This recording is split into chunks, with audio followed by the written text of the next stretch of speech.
Баршаңызға сәлем, сізбен бірге Айнұр. Каналыма қош келдіңіздер. Бүгін сіздермен жұмыртқа белогын миксерсіз, венчиксіз қалай тез шайқауға болатыны жайлы құпиямен бөлісемін. Біріншіден, ыдысымыз абсолютті таза және құрғақ болу керек, яғни майсыздандырылған болу керек. Ыдысыңызбен араластыратын құралыңыз таза болу үшін ыдыс жуатын затты қолдансаңыз болады, немесе уксуспен сүртіп шықсаңыз болады. Екіншіден, жұмыртқаны мұздатқышта мұздатып аламыз. Оны белок пен сарыуызға теңдей етіп бөліп аламыз. Мен 2 жұмыртқа алдым. Белок пен сарыуызды бөліп алғаннан кейін араластыратын құралымызды дайындаймыз. Сарыуызымызды бір шетке қойып қоямыз. Белокты алайық. Енді 2 шанышқаны алып, осылай біріктіріп араластыруға болады. Міне осындай лайфхак. Өстіп басында 7 секундтай жайлап араластырамыз. Одан кейін кішкене көпіршік пайда бола бастаған кезде араластыруды жылдамдатамыз. Яғни үйде тоқ болмаған кезде, немесе жаңа венчик, миксер болмаған кезде осылай қолмен жылдам белокты шайқауға болады. Қолыңыз талып кетсе, арасында демалсаңыз да болады. Үшінші ереже. Араластыратын құралымызбен тек бір бағытта ғана шайқаймыз, сонда белогымыз тез шайқалады. Белогымыз толық қоюланғанша шайқаймыз. Белокты қатты шайқауды бастаған кезде, егер де белок десертке керек болатын жағдайда қант қосамыз, немесе қант пудрасын қосамыз. Ал омлетке керек кезде қантты қоспаймыз.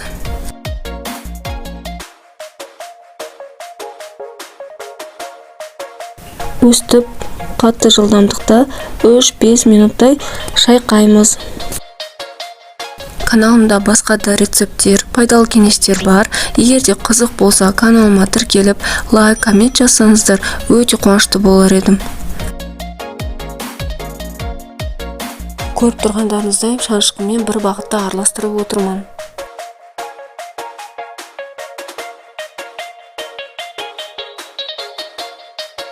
Жаңа айтылған 3 пункт бойынша ережені сақтап белокты шайқайтын болсаңыз, белогыңыз ойдағыдай болып шығады.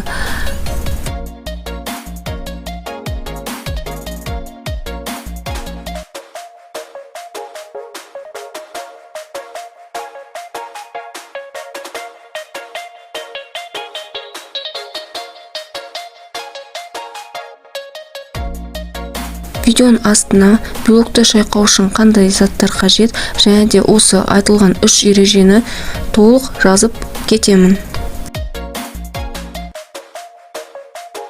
Енді белокты толық қоюланғанша шамамен 1 минуттай шайқаймыз.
Белокты шайқап болған кезде осылай шанышқыдан түспей тұрады.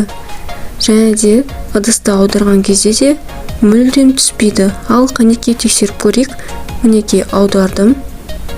Аударған кезде түскен жоқ. Демек, белогымыз дұрыс шайқалды. Сіздің де қолыңыздан келетініне сенімдімін. Жасап көріңіздер. Айнұрмен бірге болып видеоны соңына дейін көргендеріңіз үшін үлкен рахмет. сау болыңыздар.